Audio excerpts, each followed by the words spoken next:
हम जावा का एक और प्रोग्राम देखते हैं, सिंपल इनपुट आउटपुट, कि किस तरह से हम जावा में इनपुट ले सकते हैं और आउटपुट जनरेट कर सकते हैं।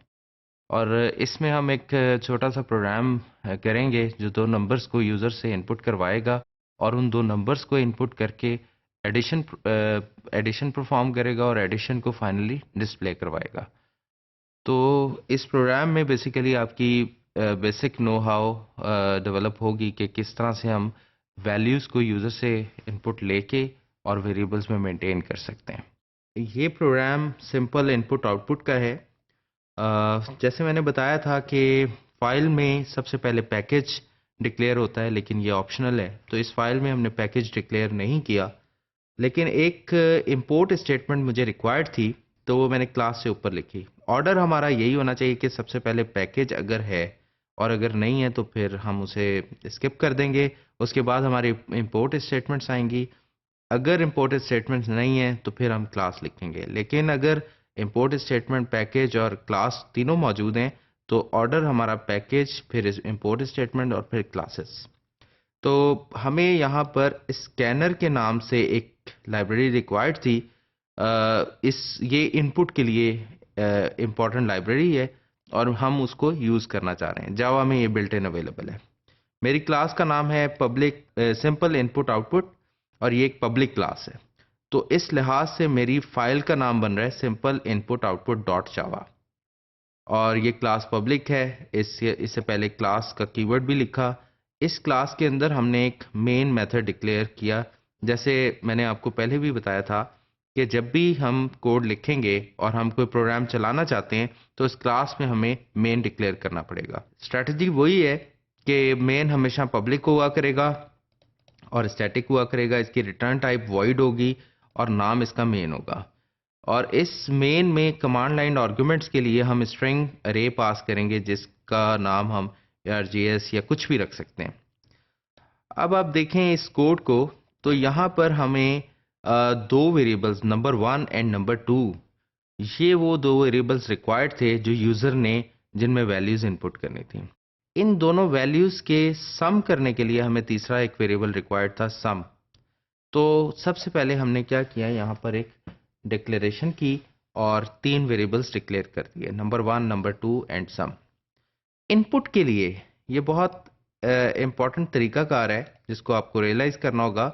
इस स्कैनर जो हमने इंपोर्ट की थी स्टेटमेंट, उसका एक ऑब्जेक्ट बनाया हमने कीबोर्ड। इसका नाम कुछ भी रख सकते थे, लेकिन इस प्रोग्राम के लिए मैं इसे कीबोर्ड कह रहा हूँ। Is equal to new scanner और इसमें हम सिस्टम डॉट इन का एक ऑब्जेक्ट पास कर रहे हैं। ये स्टैंडर्ड सिंटेक्स है, हमें जब भी इनपुट करनी है हमें ये स्टेटमेंट लिखनी है। उसके बाद इससे पहले हमने देखा था कि किस तरह से हम आउटपुट पे यूज़र को मैसेज दे सकते हैं। तो हम प्रॉम्प्ट करें यूज़र को कि एंटर फर्स्ट नंबर, तो ये मैसेज जो है हमारा स्क्रीन पे चला जाएगा। उसके बाद हम नंबर 1 जिसमें यूज़र इनपुट करेगा कीबोर्ड से, तो is equal to keyboard dot next int. तो कीबोर्ड से जो कुछ भी टाइप इन होगा एक्चुअली वो नंबर 1 में असाइन हो जाएगा। ये असाइनमेंट ऑपरेटर है। तो राइट हैंड साइड पे हम जो भी कीबोर्ड से प्रेस करेंगे एक्चुअली वो इस ऑब्जेक्ट में रिसीव होगा और यहाँ से वो वैल्यू एक्चुअली नंबर 1 में असाइन हो जाएगी और नंबर 1 हमारा ये इंटीजर टाइप का एक वेरिएबल है। इसी तरह से हमने दोबारा से मैसेज दिया यूजर को, एंटर सेकेंड नंबर। यहाँ पर ये छोटा सा टाइपो है तो इसे हम रिप्लेस कर रहे हैं कि enter second number. Enter second number, ये यूज़र को एक और मैसेज चला गया keyboard dot next int. User ने कीबोर्ड से जो कुछ टाइप किया एक्चुअली इस ऑब्जेक्ट में रिसीव हुआ और इस ऑब्जेक्ट से वो असाइन हो गया नंबर 2 में।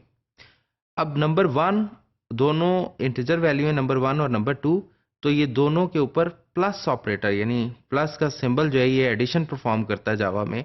तो नंबर 1 प्लस नंबर 2 ये सिंपल एडिशन है और इसका रिजल्ट किस में मेंटेन होगा, सम में। यहाँ पर मैंने प्रिंट को एक और तरीके से लिखा है। इससे पहले हम सिर्फ डबल कोट्स में लिख रहे थे तो ये as it is string print कर रहा था, लेकिन यहाँ पर हमें क्योंकि न्यूमेरिक वैल्यूज डिस्प्ले करवानी है यूजर के लिए, तो एक्चुअली हम लिख रहे हैं system dot out dot println और यहाँ पर नंबर 1। तो नंबर 1 वेरिएबल का नाम है, तो जहाँ पर भी हम वेरिएबल का नाम system.out.println में यूज करेंगे, वहां एक्चुअली ये वो वैल्यू डिस्प्ले करेगा जो नंबर 1 में मेंटेन है। इसके बाद ये प्लस का सिंबल जो है ये इस स्ट्रिंग और इस न्यूमेरिक के दरमियान यूज हुआ है। तो जावा में प्लस का सिंबल जो है वो मल्टीपल वेज में यूज हो रहा है। प्लस का सिंबल अगर दो न्यूमेरिक से दरमियान आता है तो it means it is considered as addition, लेकिन अगर एक स्ट्रिंग और एक न्यूमेरिक के दरमियान आता है तो ये कॉन्केटिनेशन करता है। तो एक्चुअली यहाँ पर कॉन्केटिनेशन हो रही है, नंबर 1 के अंदर जो भी वैल्यू पड़ी हुई है वो एक्चुअली इस सिंबल के साथ कॉन्केटिनेट हो रही है, और रिटर्न जो है ये फंक्शन एक पूरा स्ट्रिंग रिटर्न कर रहा है, यानी यहाँ तक जब ये डिस्प्ले करेगा तो ये एक्चुअली ये स्ट्रिंग में कन्वर्ट हो चुकी होगी। उसके बाद नंबर 2 जो है ये भी यूजर ने जो इनपुट की है वैल्यू वो है, और ये इस स्ट्रिंग के साथ वो भी कॉन्केटिनेट हो जाएगी, और फाइनली यहां तक एक स्ट्रिंग रिटर्न हो जाएगा। इसके बाद फर्दर स्ट्रिंग और स्ट्रिंग आपस में कॉन्केटिनेट हो रहे हैं तो ये इक्वल साइन आपका कॉन्केटिनेट होगा, और फाइनली ये पूरा स्ट्रिंग आ जाएगा, और आखिर में सम जो है जिसने इस प्रीवियस स्टेटमेंट में इनका सम मेंटेन किया था वो भी कॉन्केटिनेट होगा, और आपकी स्क्रीन पे इन दोनों वैल्यूज का सम डिस्प्ले होगा। अब आइए हम देखते हैं इस प्रोग्राम को कंपाइल करके और फिर एग्जीक्यूट करके। तो सबसे पहले मैंने इसे कंपाइल किया तो कंपाइलेशन कंप्लीट हो गई। उसके बाद हम रन क्लिक कर रहे हैं, तो जैसे कि सीक्वेंस है कि उसने ये एंटर फर्स्ट नंबर का मैसेज दिया तो स्क्रीन पे आपकी एंटर फर्स्ट नंबर का मैसेज आ गया। फॉर इंस्टेंस मैं नंबर एंटर कर रहा हूँ 67, और 67 एंटर करने के बाद मैं एंटर प्रेस कर रहा हूँ तो उसने नेक्स्ट मैसेज दे दिया एंटर सेकंड नंबर, जैसे मैंने कोड में लिखा था। अब मैं 45 एंटर करता हूँ और एंटर प्रेस करता हूँ, तो आप देखें नंबर 1 में 67 था और नंबर 2 में 45 था। इन दोनों को सम अप किया उसने 112, यानी 112 रिजल्ट बना, और वो सम में मेंटेन कर लिया। आप इस आउटपुट स्टेटमेंट को देखिए तो नंबर 1 जहां मैंने लिखा एक्चुअली उसने वहां पर 67 दिखा दिया। उसके बाद डबल कोट्स में ये प्लस ये इसने यहां दिखाया। उसके बाद नंबर 2 मैंने लिखा तो 45 दिखा दिया। उसके बाद डबल कोट्स में आप देखें इक्वल, और उसके बाद सम में क्या था, बेसिकली इन दोनों का की एडिशन। तो आपको इस प्रोग्राम से ये अंदाजा हुआ होगा कि हम किस तरह से यूजर से इनपुट ले सकते हैं और उस इनपुट को हम प्रोसेस करके आउटपुट वैलिड आउटपुट जनरेट कर सकते हैं यूजर के लिए। तो होपफुली आपको इससे इनपुट और आउटपुट लेने का प्रोसेस समझ आ गया हो जावा में।